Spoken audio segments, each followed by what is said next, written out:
आर्यन ग्रोवर जी, जयपुर। महाराज जी, कोई कहता है कि जीवन में भगवान का एक दिव्य मंदिर बना दिया जाए तो जीवन सफल हो जाएगा। कोई कहता है गौशाला का निर्माण, कोई कहता है धर्मशाला बना दो साधु संतों के लिए। महाराज जी, आप मार्गदर्शन करें, धर्म हेतु किए जाने वाला सबसे बड़ा कार्य क्या है? नाम जप। नाम जप सबसे बड़ा कार्य आप पूछ रहे हो ना, तो नाम। बारी मथे घृत होए बरु, सिकता ते बरु तेल, और बिनु हरि भजन न भवतरी, या सिद्धांत अपेल। विनिश्चितम बदामि ते न अन्यथा वचांस में, हरिम भजन ते नरा भवसागर तरंत थे। अगर नाम जप नहीं है तो तुम मंदिर बना लो, तुम दान पुण्य कर लो, फिर तुम्हारा जन्म होगा। 1 करोड़ का मंदिर बनाओगे, 50 करोड़ की व्यवस्था कर देगा ठाकुर, लेकिन ठाकुर मिलने वाला नहीं। अगर भव समुद्र से पार होना है तो नाम जप करो, और आपके पास यदि 4 रोटी हैं, 2 तुम पाओ, 2 दूसरों को पवा दो, और वो ये मान के कि ये उन्हीं की थी। तो दियम वस्तु गोविंदम तो बेमेव समर्पय। महाराज नृग ने जितना दान किया होगा, शायद किसी राजा ने दान किया हो। स्वयं महाराज ने द्वारिकाधीश से कहते हैं, जब दानियों में चर्चा चलेगी तो मेरा नाम जरूर आएगा। महाराज नृग, और जानते हो क्या बने थे? कुआं का गिरगिट बन करके पड़े हुए थे द्वारिका में। भागवत में पढ़ लेना।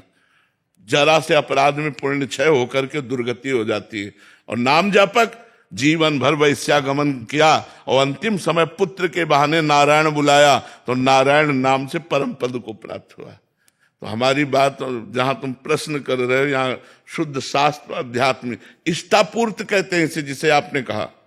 इसे हमारे शास्त्रों में कुआं खोदना, बावली बनवाना, प्याऊ लगवाना, सरोवर बनवाना, औषधालय बनवाना, गौशाला, विविध ये इष्टापूर्त के अंतर्गत आते हैं। ये सब करो, लेकिन साथ में नाम जप।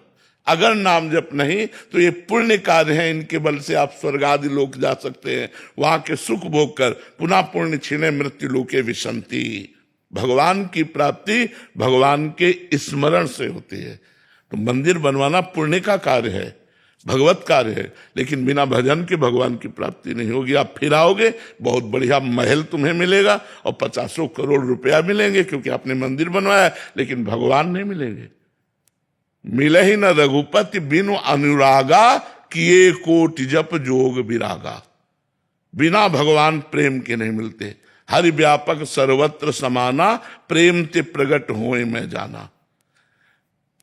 ये पक्की बात समझ। और प्रेम प्रकट होता है भजन से, और प्रेम से भगवान प्रकट होते हैं। भगवान की प्राप्ति ही जीवन का परम लक्ष्य है। इसलिए जो करो, तुम्हारे पास भगवान ने रुपया दिया है, मंदिर बनवाओ, औषधालय बनवाओ, गौशाला खोलो, नाम जप करते हुए, भगवान का चिंतन करते हुए, और ये मानकर कि भगवान की दी हुई वस्तु भगवान को दे रहे हैं, मेरा उसमें कोई हक नहीं, ये तो भगवान की वस्तु। तो इससे भगवत प्राप्ति हो जाए। केवल पुण्य करेंगे तो क्या होगा? स्वर्ग आदि लोकों को जाओगे। पुण्य छिड़े मृत्यु लोक के विसंति, पुनः मृत्यु लोक में जन्म होगा। तो ये तो कोई ज्यादा खास बात तो यही तो, इसीलिए इसका कोई महत्व नहीं है।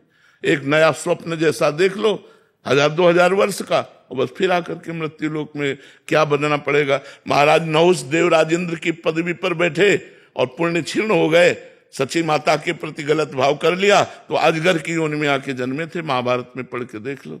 सीधे इंद्र पद से ट्रांसफर हुआ अजगर योनि में।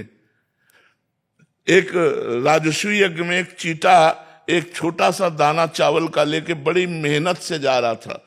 3 टांगे थी, एक टांग टूट चुकी थी। तो अर्जुन जी की दृष्टि पड़ी, प्रभु से कहा, प्रभु राजस्वी यज्ञ में सब चकाचक हो रहा है, एक चीटा बेचारा कितना कष्ट पा रहा है। तो बोले, पता है 14 बार इंद्र बन चुका है। वो चीटा 14 बार इंद्र बन चुका है। कोई भरोसा नहीं है पुण्यों का, कहां से कहां ट्रांसफर हो जाए। और नाम जब करोगे, भरोसे की बात कहते हैं कि अगर अगला जन्म होगा भी तो श्रीवान कुलवानों के यहां होगा, मनुष्य रूप में होगा, और भजन करके निश्चित भगवान को प्राप्त होगे। अगर बहुत ही दुर्गति हो गई तो उस जीव को भी ऐसी जगह रखा जाएगा जहां भागवतिक होगा, भगवत कथा और एक कीर्तन वाला दरवाजे का कुत्ता बना बैठा, और भगवान का भोग प्रसाद पा रहा है, कथा सुन रहा, कीर्तन सुन रहा, उद्धार हो गया। तो भगवान के नाम के सिवा हमें तो और कुछ उपाय नहीं। कलयुग केवल नाम आधारा, केवल नाम आधारा। सुमिर सुमिर नर उतर है पारा। नाम जप करो और सत्कर्म करो। ऐसा नहीं हम ये मना कर रहे हैं, मंदिर बनवाओ, गौशाला खोलो, औषधालय, लेकिन नाम जप जरूर करो। नाम जप के बिना सब अधूरा हो जाएगा, क्योंकि वो पुण्यों से पुण्य फल मिलेगा, फिर मृत्युलोक में जन्म होगा। तो हमारा जन्म मरण को जो रोकने का चक्र है वो भगवान के नाम में सामर्थ्य है। महाराज जी, ये बात तो अभी आपसे सुनने को मिल रही है, शास्त्रों में भी लिखा है महाराज जी, काफी महापुरुष कहते भी हैं, बट ज्यादातर महिमा कि ये पुण्य करो, ये करो, दान करो, ये करो, इसी में महाराज जी ज्यादा इसको भोजन पवाओ, ये भी अच्छा कार्य है महाराज जी, पर अच्छा भी लगता एक को भोजन पवाओगे तुम्हें 100 दिन के लिए भोजन की व्यवस्था हो जाएगी। 100 कंबल बांटोगे 5,000 की व्यवस्था हो जाएगी। 1 अरब दान करोगे 100 अरब की व्यवस्था हो जाए। 1 अरब में तो बुद्धि ठीक नहीं हुई, 100 अरब में तुम्हारी बुद्धि कहां से भगवान में लगेगी। मेन जो पॉइंट की बात है कि हमारा संसार चक्र नष्ट होना चाहिए। दुख सुख से परे परमानंद की प्राप्ति के लिए उपाय है भगवान का भजन। भजन के बिना। पर महाराज जी, भजन में तो बड़ा मन और ज्यादा उदास हो जाता, उसमें कंबल बांटे तो अच्छा भी लगता है कि 4 जने कह रहे हैं कि आ वाह कंबल बांटे। तो उससे अहंकार का पोषण होता है। वो डींगे हाँक हाँक करके अपने पुण्यों का नाश कर देते हैं, अहंकार की पुष्टता। अब भजन में तो टूटना है अंदर से, जलना है अंदर से।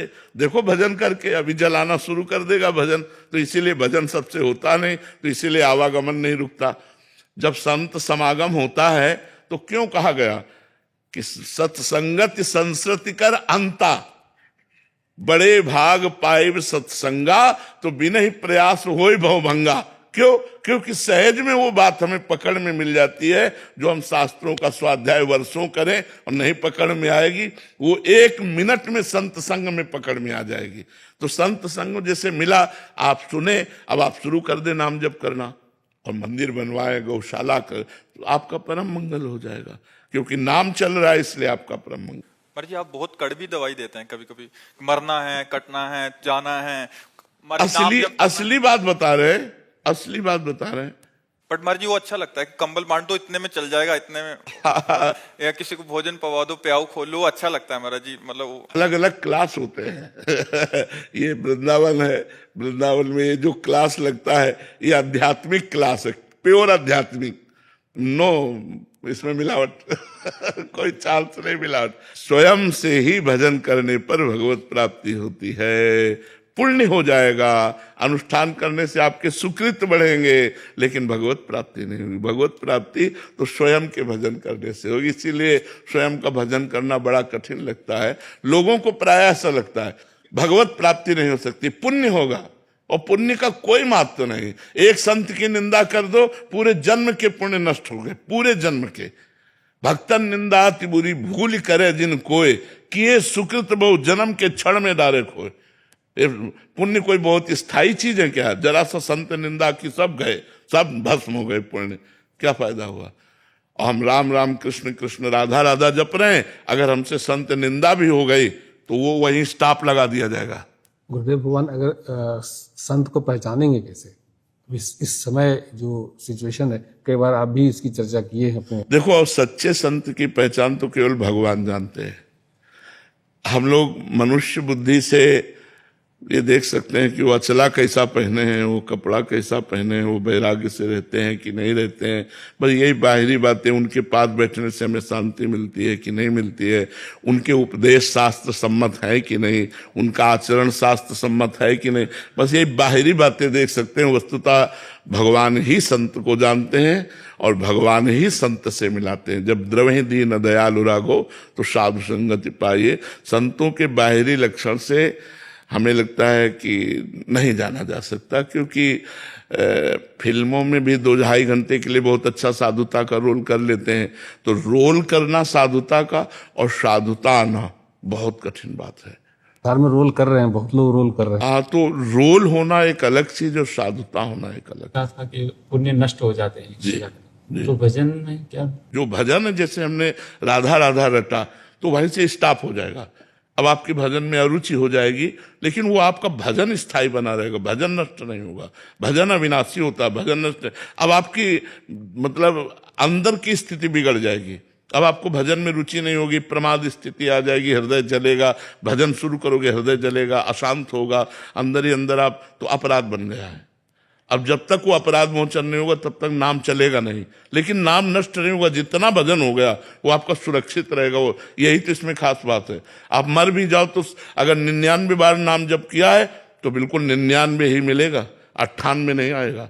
99 से ही शुरू होगा आपका भजन। भजन में यही खास बात है, भजन कभी नष्ट नहीं होता। महाराज जी इसमें 4 बातें, पाप, पुण्य, अपराध और भजन। महाराज जी अपराध से आपने बोला कि हमारे जो पुण्य कार्य वो खत्म होंगे महाराज जी, और इधर भजन से पुण्य नहीं बढ़ेंगे, ये भजन अलग स्टॉप, ये अलग मार्ग है, ये अलग, हाँ ये अलग मार्ग। ये भजन नष्ट होने वाली नहीं। आपने 100 बार राधा राधा कहा और आपसे घोर वैष्णव अपराध बन गया तो 100 बार आपका सुरक्षित जमा है। पर अब जो वैष्णव अपराध बना पहले उसका भोग भोगो, वो पहले उससे परिष्कृत हो। अगर वो परिष्कृत हो गया तो फिर 101 से शुरू हो जाएगा राधा राधा राधा, वो नष्ट नहीं होगा, भजन नष्ट नहीं होगा। अपराध से पुण्य नष्ट होंगे, बट भजन करने से जैसे हमने पाप किए हैं वो नष्ट हो जाएंगे।